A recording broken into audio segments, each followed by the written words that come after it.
Hello friends, कैसे हो आप सब। मुझे आशा है आप बहुत ही अच्छे होंगे। हमने पिछले वीडियो में जो है स्टोन को ख़त्म कर लिया था और हमारा जो है अगला चैप्टर है ब्रिक्स। तो इस वीडियो से जो है हम ब्रिक्स को कवर करेंगे, ब्रिक्स जो है पढ़ेंगे। तो सबसे पहले लिखते हैं हम ब्रिक, BRICKS, ब्रिक्स, और इसे कहते हैं ईंट। ठीक है, तो ब्रिक को हिंदी में ईंट कहते हैं। तो ईंट से आप सभी लोग परिचित होंगे। ठीक है, तो हम जो है स्टोन को जो है कवर करेंगे, अरे सॉरी, ब्रिक्स जो है पढ़ेंगे। और ब्रिक्स में देखेंगे कि जो ब्रिक है वो कैसे बनती है। तो ब्रिक्स में जो हम मिट्टी यूज करेंगे, मिट्टी के द्वारा हम बनाते हैं। तो जो मिट्टी करें यूज करेंगे तो उसमें जो है कौन कौन से चीज़ें जो है कंपोनेंट जो है मिलाते हैं और उसका जो है कंपोजिशन क्या होता है। ठीक है, तो जो हमारी ब्रिक अर्थ होगी उसके हम कंपोजिशन को देखेंगे।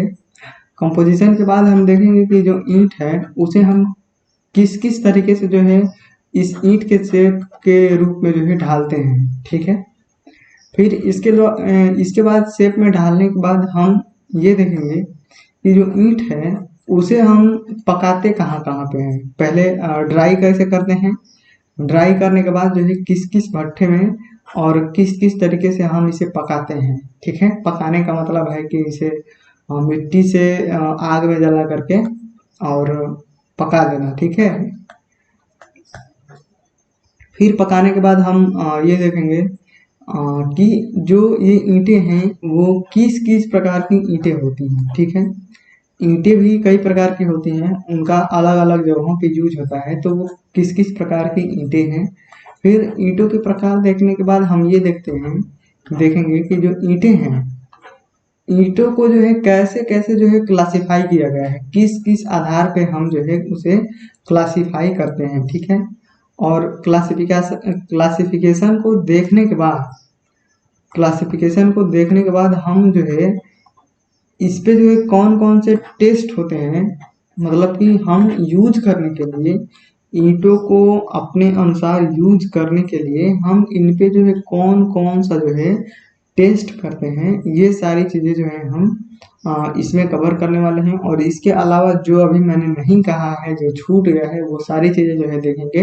मतलब कुल मिला करके कि अगर आप इस ब्रिक वाले चैप्टर को देखते हो तो अगर ब्रिक्स से संबंधित आपके एसएससी जेई के एग्जाम में या कोई भी जूनियर इंजीनियर के एग्जाम में अगर सवाल आते हैं तो आपसे मतलब वो बन जाएंगे।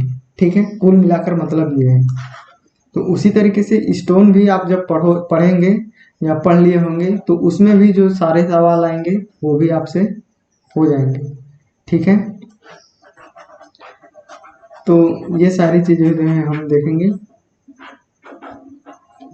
तो हम शुरू करते हैं और सबसे पहले यही देखते हैं कि जो हमारी ईंट होती है, पहले नंबर पे ईंट का शेप कैसा होता है। ठीक है, SHAPE, और शेप को हिंदी में कहते हैं आकृति। और दूसरे नंबर पे हम देखते हैं क्या, साइज, और साइज को कहते हैं आकार। ठीक बात। तो देखो, कई लोगों को तो यही कंफ्यूजन होता है कि शेप शेप मतलब आकार होता है या साइज मतलब आकृति होती है। तो यहाँ पे मैंने लिख दिया है शेप मतलब आकृति होती है, साइज मतलब आकार। अब जब हम साइज की बात करेंगे तो वो बड़ा है, लंबा है, छोटा है, मोटा है, ये सारी बात करेंगे। और जब हम आकृति की बात करेंगे तो वो देखने में कैसा है, रेक्टेंगुलर है, ट्रायंगुलर है, हेक्सागोनल है, पेंटागोनल है, टेट्राहेड्रल है, ये सारी चीजें जो है आकृति में बात होती है ना। तो कई लोगों से पूछा जाएगा कि जो ईंट होती है, ईंट का जो शेप होता है यानी कि आकृति जो होती है वो कैसी होती है। तो ज्यादातर लोग तो यही कहते हैं कि जो ईंट की जो आकृति होती है वो रेक्टेंगुलर होती है। ठीक है, ईंट की जो आकृति होती है वो कैसी होती है, तो रेक्टेंगुलर होती है।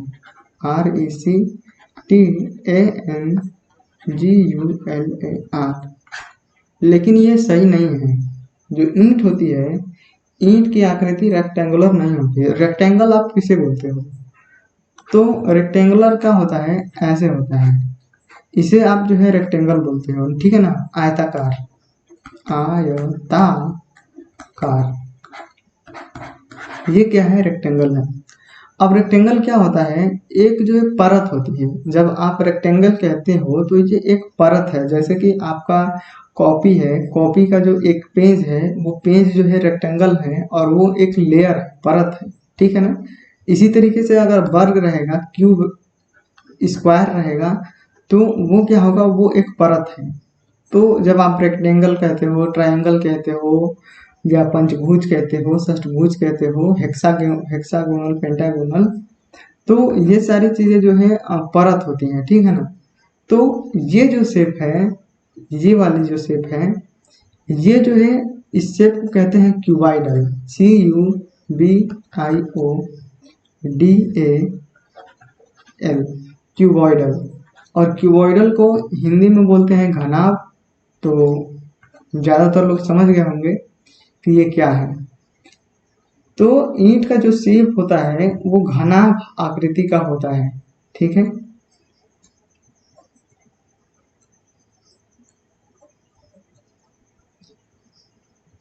तो ईंट जो है ऐसा कुछ होता है और इसकी जो आकृति होती है वो क्या होती है? घनाभ होती है, ठीक है। तो दूसरे नंबर पे हम बात करेंगे कि इसकी जो है साइज क्या होती है, ठीक है। तो साइज को हम लास्ट में डिस्कस करेंगे, ठीक है। साइज को हम लास्ट में डिस्कस करेंगे। इसके पहले और भी चीज़ें डिस्कस करते हैं। अब हम बात करते हैं कि जो ईंट होता है, उस ईंट में कॉर्नर कितने होते हैं? CORNER। कॉर्नर मतलब होता है कोना। और इसके बाद से हम बात करेंगे कि एज कितने होते हैं? EDGE। एज नहीं, AGE नहीं, जो उम्र वाला एज नहीं, ये दूसरा वाला एज है। तो एज मतलब होता है किनारे, किनारे। तो दूसरे नंबर पे हम ये बात करेंगे और तीसरे और चौथे नंबर पे ये बात करेंगे कि जो ईंट होती है, वो ईंट में कॉर्नर कितने होते हैं और एज कितने होते हैं, ठीक है। तो सबसे पहले हम यही समझते हैं कि ये कॉर्नर क्या होता है और ये एज क्या होती है, ठीक है ना। तो देखो, आपका कमरा, आप किसी रूम में अभी पढ़ रहे होंगे, ठीक है। शायद ही कोई बगीचे में या आसमान के नीचे पढ़ रहा होगा। ज़्यादातर लोग जो है किसी न किसी रूम में होंगे। तो देखो,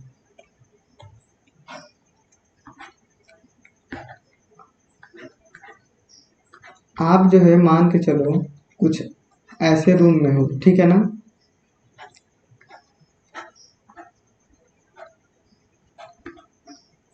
बस समझ जाओ। अरे मिट गया यार, चलो मैं फिर से बना दूंगा। तो बस समझ जाओ, आप न किसी रूम में हो और मैंने इधर वाला जो है पूरा नहीं बनाया है, ठीक है। तो देखो, जब आप किसी कमरे में हो, तो जो आपकी ये वाली दीवार है, ये वाली जो दीवार है, और एक ये वाली दीवार है, ठीक है, और एक ये नीचे का फर्श है। तो ये जो दीवारें हैं, ये दीवारें क्या है? एक परत है। दीवारें क्या है? एक परत है, लेयर है, LAYER। दीवारें क्या है? एक परत है, लेयर है। इसी तरीके से ये भी, ठीक है ना। वैसे तो अगर आप सही से देखो तो दीवारें जो है लेयर नहीं है, लेकिन इनका ये जो सामने वाला सरफेस दिख रहा है, ये सामने वाला सरफेस, ये एक क्या है? परत, परत है, ठीक है ना। ये सामने वाला परत जो दिख रहा है, ये एक परत है। तो जब तीन परतें, तीन सरफेस जब ज्वाइंट होते हैं, तो तीन सरफेस का जब जो मिलान बिंदु होता है, जो पॉइंट होता है जहाँ पे वे मिलते हैं, उस पॉइंट को कहते हैं कॉर्नर, ठीक है। ये जो नीचे का कोना है, ये जो नीचे का जो दिख रहा है, आप ये जहाँ पे मैंने काला कर दिया है, ये वाला भाग, तो इसे कहते हैं कॉर्नर, ठीक है। जब तीन परतें जहाँ पे मिलते हैं, इसे क्या कहते हैं? कॉर्नर। और जब दो परतें जो दो सरफेस जहाँ पे मिलते हैं, उसे कहते हैं एज। तो ये क्या है, एज है, किनारा, और ये क्या है, एज है। फिर इसी तरीके से ये क्या है, ये एज है, ठीक है ना। तो जहां पे 3 परतें मिल रही हैं उसे हम कह रहे हैं कॉर्नर, और जहां पे 2 परतें मिल रही हैं उसे हम कह रहे हैं एज। तो आपको कॉर्नर और एज दोनों में जो है समझ में आ गया होगा। तो वैसे तो अब हम ज्योमेट्री नहीं पढ़ रहे हैं, नहीं तो इसमें वो काम आता है ये बहुत। तो कॉर्नर क्या होता है और एज क्या होता है हम समझ गए। तो हम बात ये करते हैं कि जो हमारी ईंट है उस ईंट में जो है कितने कॉर्नर होते हैं और कितनी जो है एज होती है, ठीक है। तो इस ईंट में जो है कितने कॉर्नर और कितने एज होते हैं। तो देखो यहाँ पे आपको दिख रहा है एक ये कॉर्नर हो गया जहाँ पे 3 जो है परतें मिल रही हैं, फिर दूसरा ये हो गया, तीसरा ये हो गया, चौथा ये हो गया, पांचवा ये हो गया, छठा ये हो गया, और सातवां नीचे वाला, और आठवां ये हो गया। तो आपको जो है 8 कॉर्नर दिख रहे हैं। तो ईंट में कितने कॉर्नर होते हैं, तो ईंट में 8 कॉर्नर होते हैं, ठीक बात। अब हमने बात करी कि परत कोण एजेस। तो देखो यहाँ पे ये सामने वाली फलक और ये ऊपर वाली फलक मिल रही है, तो एक वाली एज ये हो गई, ठीक है ना। ये क्या हो गई, एज, एज मतलब कि किनारा। फिर इसी तरीके से एक ये हो गए 2, फिर ये 3 और ये 4। तो ऊपर में 4 किनारे हो गए। इसी तरीके से नीचे में एक ये दिख रहा है, दूसरा ये दिख रहा है, तीसरा ये दिख रहा है, और चौथा ये दिख रहा है। तो 4 4 ऊपर और 4 नीचे, 8। और इसी तरीके से साइड में एक ये, दूसरा ये, तीसरा ये, और चौथा ये। तो 4 जो है साइड में, तो कुल मिला के 4 ऊपर, 4 नीचे, और 4 जो है साइडों में, तो 12 जो है किनारे होता है कि नहीं। फिर 5वें नंबर पे हम बात करते हैं, और 5वें नंबर पे बात करते हैं क्या, फ्रॉग, ठीक है, FROG। तो 5वें नंबर पे हम बात क्या करते हैं, फ्रॉग। तो ये फ्रॉग क्या होता है, फ्रॉग जो है टॉप सरफेस पे होता है, ठीक है ना, टॉप, SURFACE। तो यहाँ पे देखो मैंने एक ये चीजें बनाई है। आप जब ईंटें देखते हो तो ईंटे पे एक गड्ढा बना रहता है ऐसा कुछ, या ऐसा नहीं रहता तो वो ऐसा बना रहता है, ठीक है, इस आकृति का। तो इस आकृति का या इस आकृति का रहता है, और उस पे जो है नाम लिखा रहता है, ठीक है ना। उस पे जो है भट्ठे वाले का नाम लिखा रहता है, मान लो कि SK, ठीक है। तो कुछ भी जो है उस पे नाम लिखा रहता है, तो इसे हम कहते हैं फ्रॉग। और फ्रॉग को हिंदी में क्या कहते हैं, फ्रॉग को हिंदी में कहते हैं दिल्हा, दिल्हा, ठीक है। तो ये दिल्हा होता है, और दिल्हा कहाँ होता है, फ्रॉग कहाँ होता है, ईंट के टॉप सरफेस पे। अब इसके बनाने के जो है ना 2 पर्पज होते हैं, 2 उद्देश्य होते हैं। एक तो ये कि जो भट्ठा है, जिसका भट्ठा है जहाँ से ईंटें मिल रही हैं, यहाँ पे जहाँ से ईंटें हम ला रहे हैं, उसका एक तो प्रचार प्रसार हो, ये पर्पज हो गया। और दूसरा ये पर्पज होता है कि जब आप इसमें नाम खुदाई कर देते हो, तो जब आप इसके ऊपर ईंटें रख के और मसाले से जोड़ते हो मोटार से, तो उसमें क्या हो कि बॉन्डिंग अच्छी होती है। तो इसके 2 पर्पज होते हैं, ठीक है। और फिर हम बात करते हैं आगे, और 6ठे नंबर पे हम बात करते हैं कि जो ईंट है, ईंट का अम, जो ईंट है उस ईंट का जो है कलर कैसा होता है, ठीक है, COLOUR, कलर। तो जो ईंट होती है हमारी, उस ईंट का कलर जो है cherry, CHERRY, cherry red. Cherry कोई खाने वाली चीज है, ठीक है ना, चेरी रेड, चेरी कोई खाने वाली चीज है। तो ये जिस भी चीज का नाम होगा आप जो सर्च मार के देखना चेरी।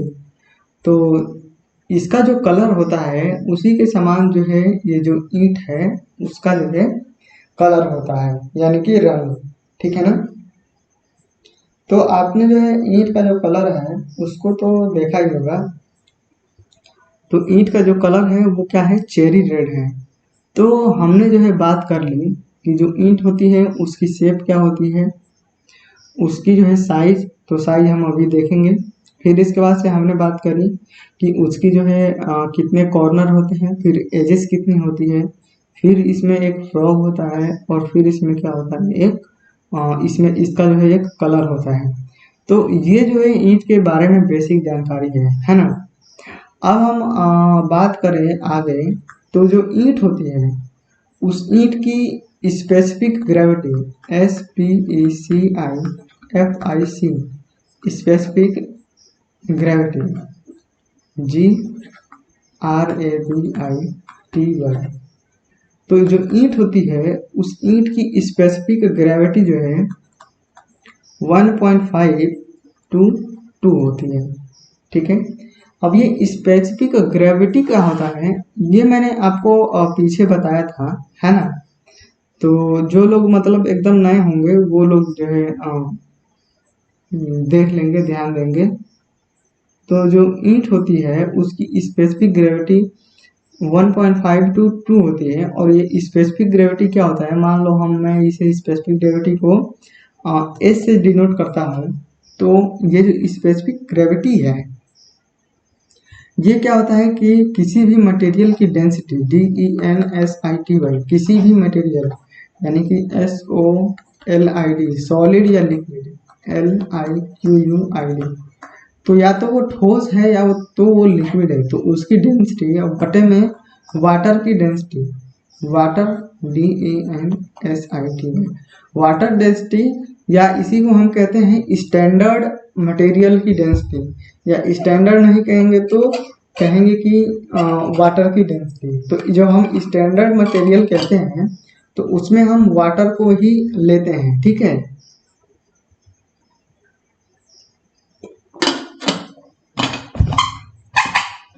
तो स्टैंडर्ड मटेरियल के रूप में हम वाटर को लेते हैं, इस वजह से हम सीधा सीधा लिख सकते हैं वाटर की डेंसिटी। तो जब हम कह रहे हैं कि जो ईंट है उसकी स्पेसिफिक ग्रेविटी, ईंट की जो स्पेसिफिक ग्रेविटी है वो 1.5 से 2 है। ठीक है ना, 1.5 से 2 है। तो इसका मतलब सीधा सीधा आपको समझ में आना चाहिए कि जो ईंट होती है वो ईंट वाटर से 1.5 से 2 गुना क्या होती है, भारी होती है। ठीक है ना। भारी मतलब कैसे, जैसे आप सेम वॉल्यूम का मतलब समान आयतन लोगे। ठीक है। समान आयतन यानी कि अगर आप 1 मीटर क्यूब 1 मीटर क्यूब अगर वाटर लोगे तो उसका जो भार होगा सेम वैसे ही आप जब 1 मीटर क्यूब ईंट लोगे तो उसका जो भार होगा, तो दोनों का जब तुलना करोगे तो आपको दिखेगा कि जो ईंट है वो 1.5 से 2 गुना क्या है, भारी है ना। तो ये स्पेसिफिक ग्रेविटी जो है समान वॉल्यूम के दो मटेरियल को तुलना करता है, और इससे हमें यह पता चलता है कि कौन सी वस्तु जो है स्टैंडर्ड मटेरियल की तुलना में भारी है या वो सस्ती है। ठीक है। और अगर हम बात करें आगे द्रव्यमान की, द्रव्यमान को इंग्लिश में मास कहते हैं। ठीक है, द्रव्यमान। तो जो ईंट होता है, ईंट का जो द्रव्यमान होता है वो 3 kg होता है। ठीक है।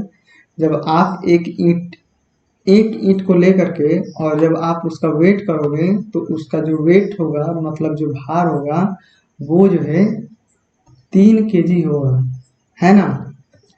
तो देखो यहाँ पे जो 8 पॉइंट लिखे हैं हमने उसमें से आपको याद रखने वाले कौन कौन से हैं, आपको जो है ये 8वां नंबर पे याद रखना है कि ईंट जो होता है उसका द्रव्यमान जो है लगभग 3 kg के बराबर होता है। ठीक है। फिर दूसरा, ये इसकी स्पेसिफिक ग्रेविटी जो है 1.5 से 2 होती है। फिर इसका कलर जो है चेरी रेड होता है, और इसमें जो फ्रॉग बने होते हैं, फ्रॉग जो है टॉप सरफेस पे होता है, और इसके 2 पर्पज होते हैं जो मैंने आपको बताया। अभी फ्रॉग के बारे में हम जब आगे पढ़ेंगे तो पूरा अच्छे से लिखेंगे, ठीक है। तो ये न भी याद करेंगे तो हम तो आगे लिखने वाले हैं इसे, लेकिन इसे यहीं पे याद करना पड़ेगा आपको। फिर इसकी साइज क्या होती है, ये साइज हम अब जो है नीचे डिस्कस करने वाले हैं, ठीक है।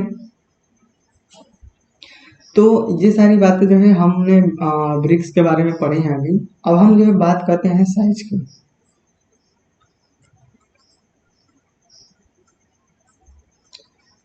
साइज मतलब कि आकार। तो ईंट जो होती है उसके दो तरीके के साइज होती हैं, ठीक है।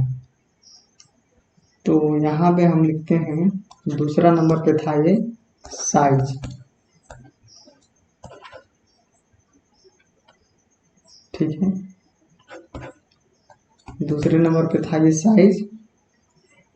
तो देखो साइज जो है, साइज को हम दो ग्रुप में करते हैं। पहला हम लिखते हैं standard size, STANDARD, standard, standard या modular size, MODULAR, modular size, standard या मॉड्यूलर साइज, ठीक है। तो देखो अब हम साइज के बारे में पढ़ते हैं। अब हम लिखते हैं कि जो ईंट होती है, ईंट की जो है साइज क्या होती है ना।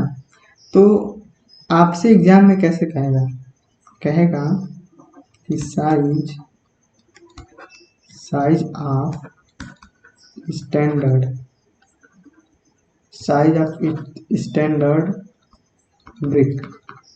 तो आपसे कहेगा कि साइज ऑफ स्टैंडर्ड ब्रिक क्या है, या आपसे कहेगा कि size of modular, MODULAR, modular brick, या फिर आपसे कहेगा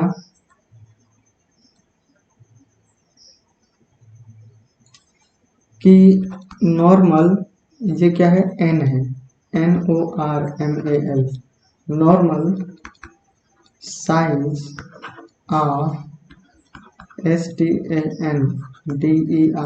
स्टैंडर्ड ब्रिक, या आपसे कहेगा कि NORMAL, normal size of modular, MODULAR, modular brick.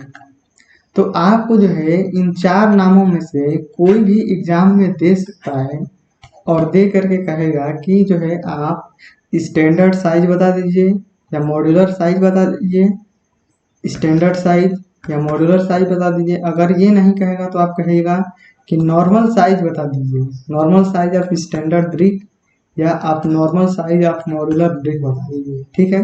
तो आपको इन चार नामों में से कुछ भी देखने को मिल सकता है। तो आपको जब ये मिलेगा तो आपको बस केवल और केवल यही बताना है 19 × 9 सेंटीमीटर, ठीक है ना। या अगर ये नहीं दिया रहेगा तो इन चारों में से कुछ भी पूछेगा, आपको यही बताना है। अगर वो वहां पे नहीं दिखेगा तो आपको 19 × 9 × 4 सेंटीमीटर जो है बताना है, ठीक है। ये कब बताना है, जब ये ऊपर वाला नहीं दिया रहेगा तो, ठीक है।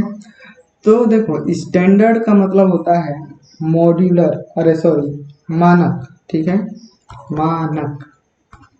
तो ये जो स्टैंडर्ड साइज है इसे जो है BIS, bureau of Indian standard ने जो है निर्धारित किया है। ये जो है ईंट की साइज है, ठीक है।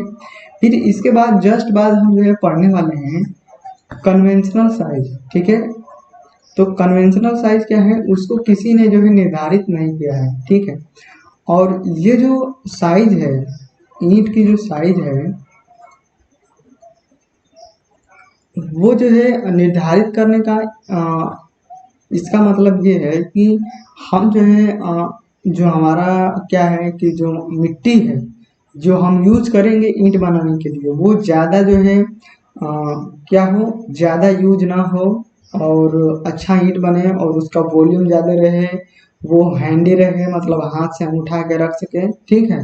तो इससे क्या होगा कि जो ईंट बनाने में जो खर्चा आएगा, अगर हम इसकी मोटाई जो है कम रखेंगे तो क्या होगा देखोगे आप जो है आपने देखा होगा या आप कहीं पे हो सकता है देखोगे कि बहुत पुरानी पुरानी ईंटें हैं अंग्रेजों के ज़माने की, तो वो क्या है बहुत पतली पतली हैं। तो क्या होगा कि अगर ईंटें पतली रहेंगी तो उनके बनाने में एक तो खर्चा आएगा, दूसरा इन पे जब कंप्रेसिव लोड आएगा, ईंटें जो होती हैं ईंटों पे क्या आता है, ईंटों पे कंप्रेसिव लोड आता है, तो ये जो है क्रश जल्दी कर जाएगी, ठीक है, और ये क्रश नहीं करेगी।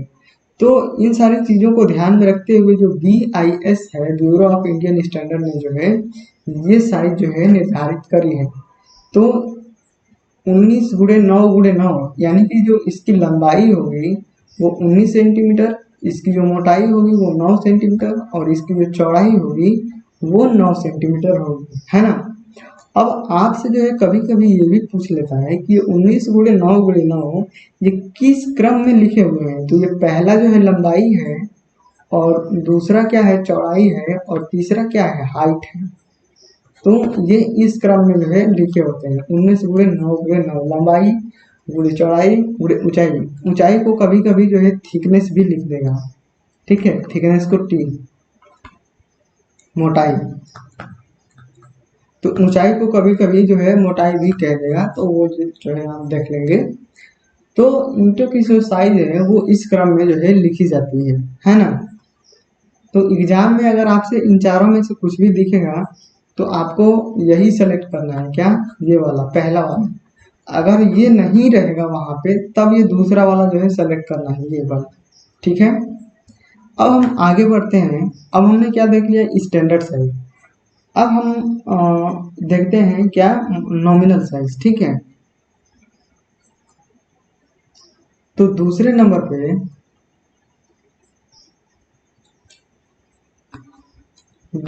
पे हम बात करते हैं NO, दूसरे नंबर पे नहीं, इसी में मान के चलो,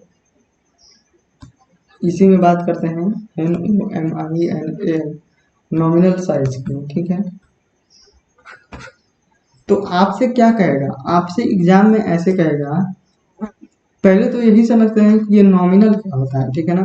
बहुत सारे लड़कों को नहीं समझ में आएगा कि ये नॉमिनल क्या होता है, या कई सारे लोग जो है जानते होंगे, तो उसको थोड़ा सा धैर्य रखेंगे, क्योंकि मैं इस तरह से बता रहा हूँ कि जो एकदम कुछ न जानता हो, एकदम मतलब पहले क्या था, पहले वो गधा था, तो वो पहले का मतलब नहीं है। अब जो पढ़ेगा इस वीडियो को, जो देखेगा, वो सारे लोग जो है बराबर होंगे, बस वो इसको याद कर लेंगे, जो याद कर लेगा वो आगे होगा, ठीक है। तो मैं इस तरह से बता रहा हूँ। तो मेरा मेन मकसद जो है जल्दी जल्दी पढ़ाना नहीं है, मेरा मेन मकसद है कि जो एकदम एकदम गधा है, जिसे कुछ नहीं आता हो, वो अब से अगर पढ़ना शुरू कर देगा तो वो लेवल में होगा, ठीक है। वो पहले था, अब वो वैसा नहीं रहेगा। तो देखो, नॉमिनल का मतलब क्या होगा, नॉमिनल का मतलब ये हो गया कि जो हमारी ईंट है, ईंट को जब हम दीवार में जोड़ देते हैं, तो दीवार में जोड़ने के बाद जो उसकी जो साइज को हम कंसीडर करते हैं, तब हम कहते हैं ये उसकी क्या है, नॉमिनल साइज है, ठीक बात है। तो इसे हम थोड़ा सा और एक्सप्लेन करते हैं। देखो, जो ईंटें हैं ना, तो ईंटों को देखो, आप जब दीवार जोड़ते हो तो पहले नीचे एक लेयर होती है ईंट की, फिर उसके ऊपर एक और होती है, फिर उसके ऊपर एक और होती है। तो ये जो ईंटों की लेयर होती है, इसे हम क्या कहते हैं, इसे हम रद्दा कहते हैं, ठीक है। रद्दा को कोर्स कहते हैं, COURS, कोर्स। और जो लोग हिंदी में जानते होंगे इसे रद्दा। तो आप जो है आप लोग जो है ज़्यादातर जो प्रेफर करेंगे वो इंग्लिश वाले शब्द को याद करने की अब से, क्योंकि आपको जो है क्वेश्चन भी लगाने हैं, और क्वेश्चन जो है इंग्लिश में ज़्यादा अच्छे रहते हैं। हिंदी में आप एग्जाम में जाएंगे तो आपको ये कोर्स को रद्दा नहीं लिखेगा, लिख देगा ऐसे कोर्स, तो आप क्या करोगे, ठीक है। तो इंग्लिश में ज़्यादा जो है प्रेफर करेंगे। तो देखो, जो दीवारें जोड़ी जाते हैं, तो जो BIS, bureau of Indian standard, जो निर्धारित किया है इन्होंने, कि अब देखो इसमें जब दो लेयर आपस में मिल रही हैं तो उनके बीच में जो है मसाला भरा जाता है, ठीक है ना। पहले मसाला रखा जाता है, और मसाला रखने के बाद ये ऊपर वाली लेयर को जो है ईंटों को रखा जाता है, ठीक है। फिर इसके बाद से इन ईंटों के बीच में भी ये मसाला भरा जाता है, जिसे आप क्या कहते हो, मोटार कहते हो ये। फिर जब ये ईंटों के बीच में मसाला भर लिया जाता है, फिर इसके ऊपर जो है एक परत बिछाई जाती है मसाले की, और फिर इसके ऊपर जो है ईंटें बिछाई जाती हैं और उनके बीच में जो है मसाला भरा जाता है, ठीक है। तो ये क्या है, तो ये जो है मोर्टार है, MORTAR।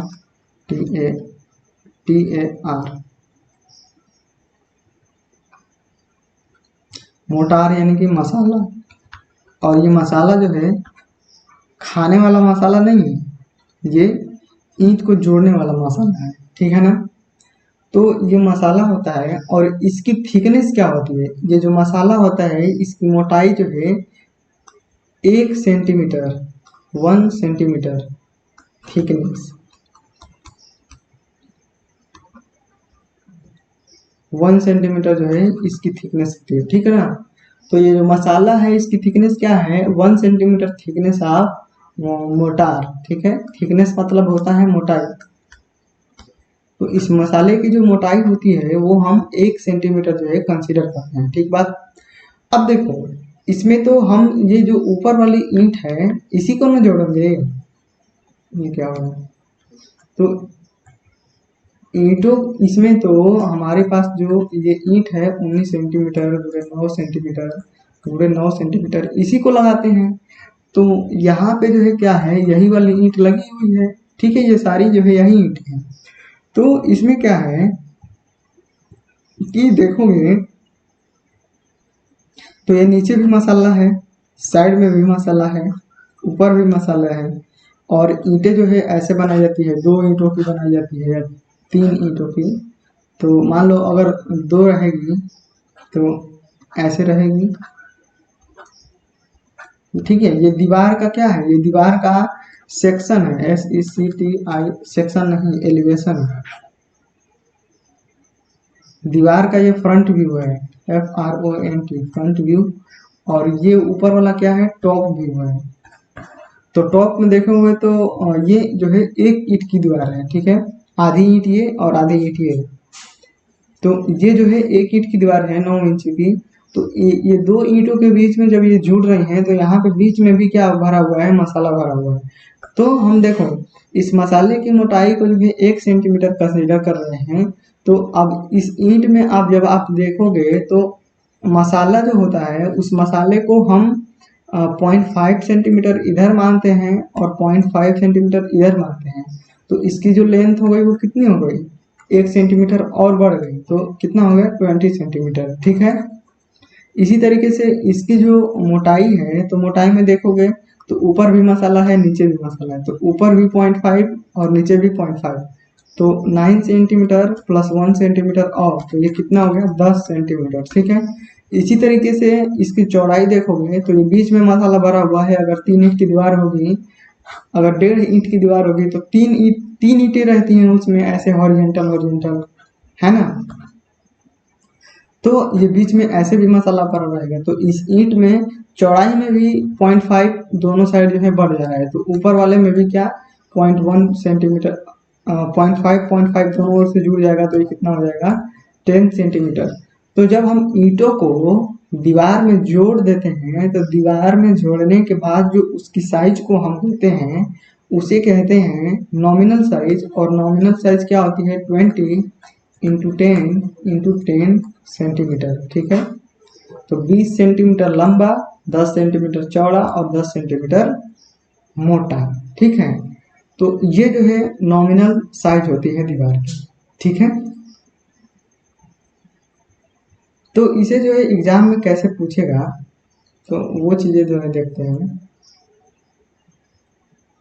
तो एग्जाम में कहेगा आपसे कि आप मुझे बता दो nominal, NOMINAL nominal size of STANDERD standard BRIC के ब्रिक। या आपसे कहेगा कि आप मुझे बता दो NOMINAL nominal size of modular, MODULAR, modular brick. तो आपको जो है ये दो जो है आपसे शब्द कहेगा, nominal size of standard brick या कहेगा nominal size of modular brick. तो अगर ये दोनों दिखेंगे तो आपको क्या बताना है, 20 इंटू 10 सेंटीमीटर। तो अगर आपको एग्जाम में दिख गया नॉमिनल साइज, तो नॉमिनल साइज जब दिखेगा तो ये क्या होगा, 20 इंटू 10 सेंटीमीटर। तो नॉमिनल कहने का मतलब यही है कि जब हम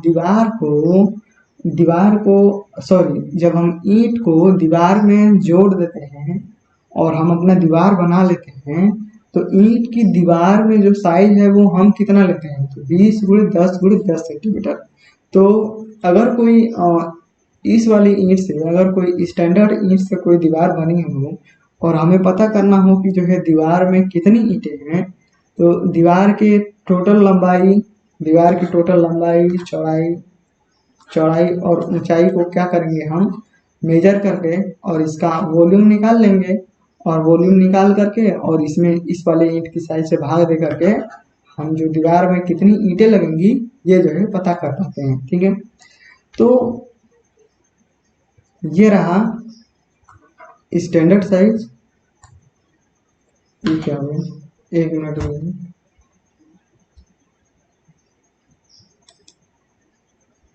तो अरे भाई चलो, तो ये जो है स्टैंडर्ड साइज हो गया। ठीक है, और ऊपर जो है हमने नॉर्मल साइज लिखा था। ठीक है, ये नीचे वाला जो है नॉमिनल साइज हो गया, और ऊपर हमने जो है स्टैंडर्ड साइज देखा था। तो ये जो स्टैंडर्ड साइज है इसमें देखो, यहाँ पे जो है आपको कह रहा है कि नॉर्मल साइज, ठीक है ना, यहाँ पे कह रहा है नॉर्मल साइज। तो नॉर्मल इसलिए यहाँ पे लिखा है, नीचे हमने पढ़ा अभी नॉमिनल। तो कई लड़के क्या होंगे कि वो एन देखेंगे तो समझेंगे कि ये नॉमिनल ही लिखा हुआ है। ठीक है, और वो 20 × 10 × 10 सही कर देंगे। तो इस वजह से जब आप एग्जाम में देखेंगे तो ध्यान से देखिएगा, ये नॉर्मल तो नहीं लिख रखा है, ये कंफ्यूजन क्रिएट करने के लिए ये नॉर्मल कह रहा है। ठीक है, नहीं तो ये सीधा सीधा ऊपर वाली लाइन भी कह सकता था, लेकिन ऊपर वाली लाइन ही सेम है, बस उसमें केवल नॉर्मल जुड़ा हुआ है। ठीक है ना, ये कंफ्यूजन क्रिएट करने के लिए है। ठीक है,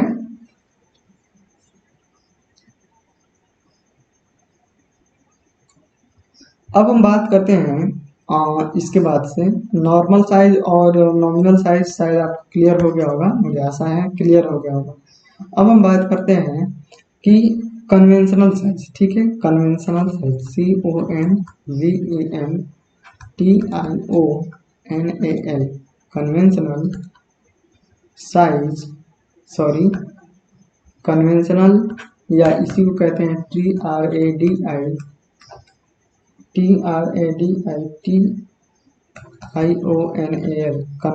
ट्रेडिशनल, इसी को कहते हैं यूजर, और इसी को कहते हैं फील्ड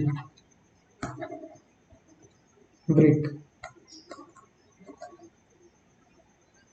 तो कन्वेंशनल ब्रिक ये हम साइज ही देख रहे हैं। ठीक है ना, तो कन्वेंशनल ब्रिक, यूजर ब्रिक या फील्ड ब्रिक, अगर इन तीनों में से कोई सा भी आपसे पूछेगा, वैसे तो कम चांस है कि ये जो है पूछा जाता है। ठीक है, ज़्यादातर जो है ऊपर वाले ही दोनों साइज जो है आपसे पूछी जाती है, पर फिर भी जब आप जो है ऊपर वाले को पढ़ लेते हैं तो आप सोचते हैं कि अरे यार, हम जो देखते हैं वो ईंटें तो ये नहीं है, क्योंकि आपके मन में जो है सवाल उठता और आप उससे जो है मेजर करते, या आपको पता भी चल जाएगा डायमेंशन से, तो आप जो है इसे सर्च करते। तो इस वजह से मैं बता दे रहा हूँ, ताकि जो है आपको जो रियल लाइफ में जो आपके आस पड़ोस जो है ईंटें दिखती हैं वो किस साइज की होती हैं। तो जो आपके आस पड़ोस में जो ईंटें आप जो देखते हो उसे कहते हैं कन्वेंशनल, या उसे कहते हैं ट्रेडिशनल, या यूजर, या इसी को कहते हैं फील्ड ब्रिक। और कन्वेंशनल या ट्रेडिशनल वैसी साइज होती हैं जिनको किसी भी जैसे कि पहले से निर्धारित नहीं किया गया कि हम जो है ईंटों को इस साइज की बनाएंगे। ठीक है ना, ये एक परंपरा के अनुसार जिस साइज की पहले ईंटें एक बार बन गई, उसी की हम बनाते गए। इसका जो है कहीं कोई बुक में जो है डिस्कशन नहीं है कि किसी ने इसको प्रॉपर जो है ऐसे निर्धारित किया कि इस साइज की ईंटें हम बनाएंगे, इसका जो पर्पज है इस वजह से। तो ये ऐसे ही हमने बना दी। जबकि ऊपर वाली जो स्टैंडर्ड साइज थी, मॉड्यूलर जो साइज थी, उसे पूरा कोड ने जो है निर्धारित किया है कि हाँ इसकी साइज जो है 10 सेंटीमीटर लंबाई ऊंचाई जो भी उसने निर्धारित किया है, उसका एक पर्पज है कि हम जो है इतना क्यों ले रहे हैं, इसका क्या मकसद है ना। तो ये सारी चीजें अब देखो, हम इसको पढ़ने से पहले ये जो ऊपर वाली है ईंट, ये वाली जो ईंट है, इसमें एक चीज और जो है जोड़ लेते हैं, और वो जो है आपसे एग्जाम में पूछता है।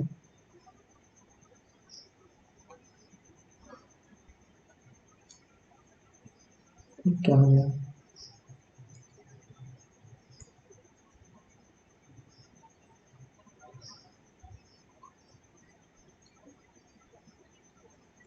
तो इसमें जो है हम एक चीज और जो है जोड़ लेते हैं। तो यहाँ पे जो नॉमिनल साइज हमने अभी पढ़ी है, तो इसमें ना इसकी जो लंबाई होती है, चौड़ाई होती है और ऊंचाई होती है, इसमें जो है क्या होता है कि आपस में रिलेशन होता है।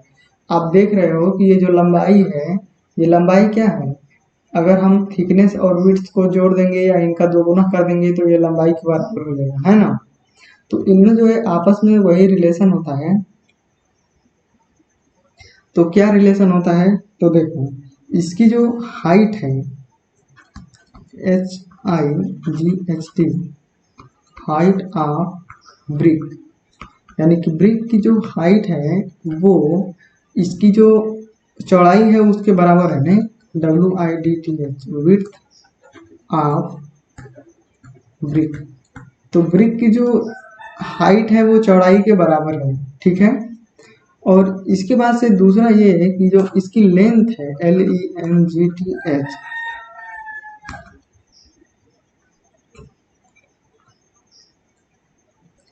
तो यहाँ पे जो हमारा जो ईंट बना हुआ है, तो हमारा ईंट जो है इस साइज का बना हुआ है। तो इसकी जो हाइट है और इसकी जो क्या है विड्थ है वो आपस में बराबर है। और इसकी लेंथ कितना है, इसकी जो लेंथ है वो जो है इस हाइट की या इस चौड़ाई की दोगुने के बराबर है, ठीक है ना। 9 दूनी के 18, तो लगभग जो है क्या है, बराबर है। और उसमें मोटार की मोटाई को हम ऐड कर देंगे तो वो जो है उसके बराबर हो जाएगी। तो जो लेंथ होता है वो लेंथ को हम ऐसे लिखते हैं कि ये 2 गुना होता है विड्थ ऑफ ब्रिक। तो जो ब्रिक होती है उसकी चौड़ाई का ये जो है 2 गुना होता है, प्लस मोटार की मोटाई इसमें जुड़ी हुई है, THICKNESS, थिकनेस ऑफ मोटार, ठीक है। तो ये जो ब्रिक है इसकी जो लेंथ है वो इसकी चौड़ाई के 2 गुने के बराबर प्लस थिकनेस के बराबर, जो मोटार होता है उसकी थिकनेस है प्लस उसमें वो जुड़ा रहता है। तो लेंथ जो है ये होती है ब्रिक की। तो इसको भी जो है क्या करेंगे, ध्यान में रखेंगे, क्योंकि ये एग्जाम में जो है पूछे जाते हैं, है ना। अब हम बात कर रहे थे कन्वेंशनल ब्रिक की। तो कन्वेंशनल का मतलब है कि इसको जो है किसी ने बनाया नहीं है। तो यही है, जैसे आप हिंदी में पढ़े होंगे रूढ़िवाद शब्द। तो रूढ़िवाद शब्द ऐसे होते हैं जिनका कोई नियम नहीं होता है कि वो कैसे बने हैं, उनका संधि विच्छेद क्या होगा। वो तो जो जो पुराने लोग, जैसे किसी को मतलब कोई सामान हो गया उसको जो चीज़ बुलाने लगे उसको वैसे ही वो बुलाते हैं, उसका कोई मीनिंग होता नहीं है। तो उसे हम रूढ़िवाद कहते हैं, कन्वेंशनल कहते हैं। ट्रेडिशन का मतलब होता है कि जो चीज़ चलन में है, तो पहले से जो चीज़ चलन में है वही क्या है, हमारा ट्रेडिशन है, वैसे ही हम उसे चलते चलाते आ रहे हैं, ठीक बात है। तो जो कन्वेंशनल साइज होती है, कन्वेंशनल ब्रिक होती है, उसको हम कहते हैं नॉन मॉड्यूलर ब्रिक। तो यहाँ पे हम कह सकते हैं कि size of non modular MODULAR modular brick. तो यहाँ पे हम क्या कह सकते हैं कि size of non modular brick. तो इसकी साइज को हम अगर देखेंगे तो इसकी साइज होती है 9 इंच गुणे 9 इंच गुणे 4 सही 3/8 इंच गुणे 2 सही 3/4 इंच। अब देखो जैसे कि ये 9 पे मैंने क्या लिखा है, डबल डैश लिखा है, ठीक है ना। तो अगर 9 पे कहीं पे सिंगल डैश है तो यह क्या कहा जाएगा, 9 फीट, ठीक है। और कहीं पे 9 पे डबल डैश है तो इसका मतलब है 9 INCH इंच, ठीक है। और 9 फीट कहने का मतलब है कि अगर 1 फीट कहेंगे तो 1 फीट में क्या होता है 12 इंच, ठीक है। और 1 इंच में क्या होता है 2.54 सेंटीमीटर। तो ये सारी चीजें होती हैं। तो अब आपको समझ में आ गया होगा कि ये 9 इंच का मतलब क्या है और वो जो है कैसे रिलेटेड है। इन डायमेंशन को देख करके आप जो है पता लगा लोगे, ठीक है। तो मैं इसे डिलीट कर देता हूँ, मिटा देता हूँ। आप अगर नोट करना चाहें तो नोट कर सकते हैं, क्योंकि ये अगर आपको ये चीज़ याद रहेगी, ये चीज़ और ये चीज़, दो चीज़ें, तो आपको सर्वेइंग में बहुत हेल्प होगा। कई सारे क्वेश्चन आते हैं एग्जाम में, जिनको ये दो वैल्यू याद होने पे जो है आप उन क्वेश्चन को जो है एग्जाम में कर लेंगे, और वो जो है सर्वेइंग के होते हैं, ठीक है। तो इन दोनों का मतलब भी पता रहेगा तो आपको सर्वेइंग में बहुत हेल्प होगी। तो मैंने आपको बता दिया, अब मैं इसे जो है मिटा देता हूँ, ठीक है।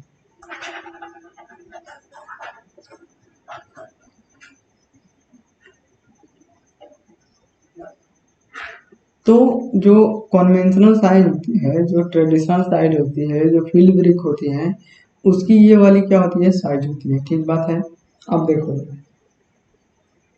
अब क्या होता है कि ये जो 3 लिखा हुआ है ना, ये 3 लिखा हुआ है, तो अगर इस 3 में एक जोड़ दोगे, अब इस 3 का मतलब क्या है, ये 3 का मतलब क्या है, तो ये ऐसे है कि 4 सही 3/8 का मतलब है कि ये 4 इंच है, 4 इंच है प्लस 3 इंच का जो है 8वां हिस्सा, और ये 2 सही 3/4 का मतलब है कि 2 इंच है प्लस 3 इंच का चौथा हिस्सा, ठीक है। 3 इंच का क्या चौथा हिस्सा। तो अगर हम इस 3 में एक देखो, ये 3 इंच का 8वां हिस्सा है, ठीक है, 3 इंच का 8वां हिस्सा, और 1 इंच जो है 2.54 सेंटीमीटर के बराबर होता है। तो ये 2.54 सेंटीमीटर यानी कि 2.5 सेंटीमीटर, तो ये क्या है, बहुत कम है। तो अगर हम इसमें इसको हम 4 बना भी देते हैं तो कोई ज़्यादा उतना फर्क पड़ने वाला नहीं है, क्योंकि इसका हमें अब 8 भाग और करना है, ठीक है। तो जब हम इसे 4 बना देंगे तो इसे हम क्या कहेंगे, 1/2 इंच, ठीक है। इसी तरीके से इस 3 को हम 4 बना देंगे तो ये क्या हो जाएगा, 4/4 यानी कि ये हो जाएगा 1 इंच, ठीक है। और 2 प्लस 1 इंच क्या हो जाएगा, 3 इंच, है ना। तो अब आपको समझ में आ गया ये चीज़ें। तो इसकी साइज को, जो नॉन मॉड्यूलर ब्रिक है या जो कन्वेंशनल ब्रिक है, इसकी साइज को हम एक और तरीके से लिखते हैं, और वो जो है ऐसे होता है, आर ऐसे लिखते हैं, 9 इंच इंटू 4 से 1/2 इंच यानी कि 4.5 इंच इंटू 3 इंच, ठीक है। तो आपको ये समझ में आ गया होगा। अगर आप इसे सेंटीमीटर में हम लिखते हैं तो इसे सेंटीमीटर में ऐसे लिखते हैं कि 22.9 गुणे 11.2 गुणे 7 सेंटीमीटर। तो ये जो है इसकी सेंटीमीटर में लेंथ, विड्थ और हाइट होती है। तो ये कन्वेंशनल ब्रिक की जो है नॉन कन्वेंशनल ब्रिक की, सॉरी, नॉन मॉड्यूलर ब्रिक की ये जो है साइज है, ठीक बात है। तो उसी तरीके से जिस तरीके से हमने देखा था नॉमिनल साइज, उसी तरीके से जो इसकी नॉमिनल साइज होती है, कहाँ गया, उसी तरीके से इसकी जो नॉमिनल साइज होती है NOMINAL, nominal size of non MODULAR non modular brick.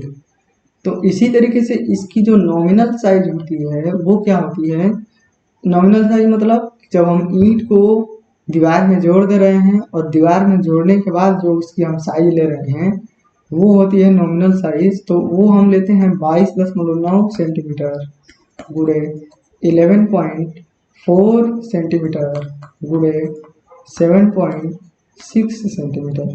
ठीक है, तो इसे हम ऐसे ही डिनोट करते हैं, जबकि डायमेंशन जो है सभी के सभी जो है सेंटीमीटर में होते हैं, तो ऐसे लिख देते हैं। डिनोट करने का इसका यह तरीका है। तो जो नॉमिनल साइज है ब्रिक की, नॉन मॉड्यूलर ब्रिक की नॉमिनल साइज है वो ये है, और जो स्टैंडर्ड साइज है, कन्वेंशनल साइज है वो क्या है, वो ए है, ये वाली है। ठीक है, तो हम जब जो ईंटें आस पड़ोस की ईंटें जो हम देखते हैं अपने आस पड़ोस में, उसकी साइज रियल में ये वाली होती है। आप जो है अपने इंची से इसे नापोगे तो पहले कैसे पता करोगे, तो बस केवल उसकी हाइट मेजर कर लेना, उसकी जो थिकनेस है मेजर कर लेना, तो वो 7 सेंटीमीटर के जो है करीब आएगी, है ना, 7 सेंटीमीटर। तो इससे जो है आपको पता चल जाएगा कि ये क्या है। हो सकता है 7 सेंटीमीटर से थोड़ा कम या थोड़ा ज़्यादा हो, लेकिन 7 सेंटीमीटर के करीब रहेगी। ठीक है, तो इससे जो है हमें ये पता चल जाता है। और रियल में जब आप एस्टिमेटिंग पढ़े हो, एस्टिमेटिंग कॉस्टिंग जब आप पढ़ोगे, तो एस्टिमेटिंग कॉस्टिंग पढ़ते समय आप जो है देखोगे कि अरे हमारे दीवार की जो है कितनी ईंटें लगेंगी, इसमें कितना मसाला लगेगा, कैलकुलेट करना चाहोगे, जाहिर सी बात है दिमाग में बात आती है। और कई लोग जो है जब आप जानेंगे कि सिविल इंजीनियर हो तो आपसे पूछते भी हैं, तो आप जो है उस टाइम अपने दीवार का जो कितना वॉल्यूम है, उसमें कितने ईंटें लगेंगे, कितना मसाला लगेगा, तो अगर आपको पता करना है कि दीवार में कितनी ईंटें हैं, तो दीवार की लंबाई चौड़ाई ऊंचाई मेजर करके, ठीक है, और उसमें इस वाले डायमेंशन से जब आप भाग दोगे तो उसमें ईंटें जो है आपको पता चल जाएंगी, है ना।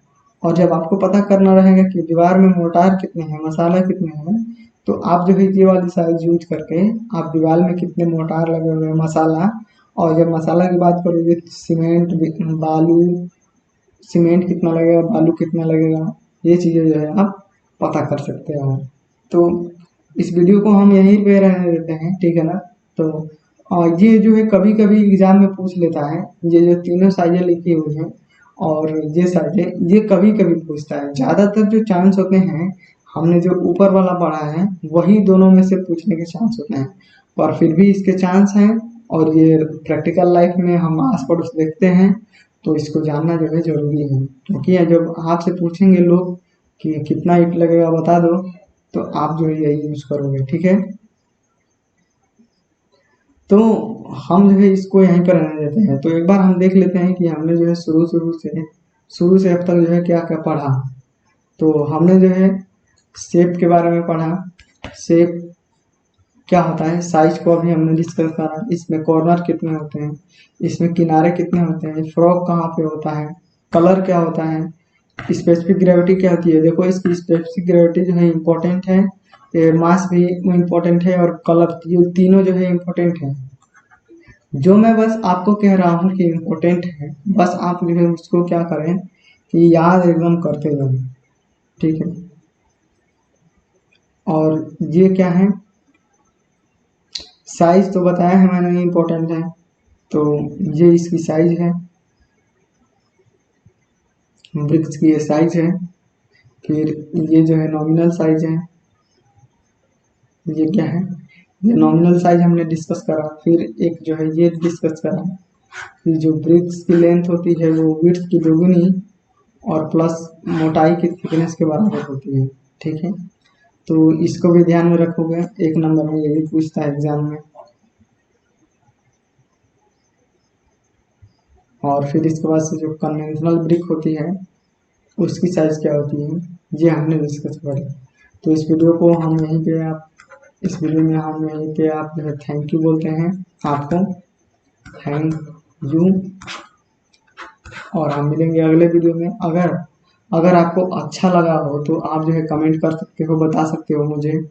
जब आप कमेंट करोगे तभी मुझे जो है पता चलेगा। और अगर आपके मन में कोई भी डाउट हो, कोई भी सवाल हो सिविल इंजीनियरिंग के कोई भी सब्जेक्ट से रिलेटेड, तो आप जो है कमेंट करके मुझसे पूछ सकते हो। अगर आप जो है चाह रहे हो कि मैं जो है इसके बाद जो है आप कोई जो भी सब्जेक्ट पढ़ना चाह रहे हो, तो अगर आप उस सब्जेक्ट को बताओगे तो मैं उसे जो है इसके बाद जस्ट मैं उसे शुरू करूँगा। मतलब ज़्यादातर जो लोग जो है कहेंगे, जिस सब्जेक्ट के लिए डिमांड करेंगे वही सब्जेक्ट जो है मैं शुरू करूँगा। वैसे मैं अपनी तरफ से जो है कंक्रीट टेक्नोलॉजी ये शुरू करने वाला हूँ, और नहीं तो स्ट्रेंथ ऑफ मटेरियल। इन दोनों में से जो भी सब्जेक्ट जो लोग ज़्यादा कहेंगे वही शुरू किया जाएगा, या इसके अलावा जो भी कहेंगे। मैं अपनी तरफ से सीटी पहले शुरू करूँगा, फिर इसके बाद से जो है स्ट्रेंथ ऑफ मटेरियल ये शुरू किया जाएगा, ठीक है ना। तो मिलते हैं अगले वीडियो में। Thank you.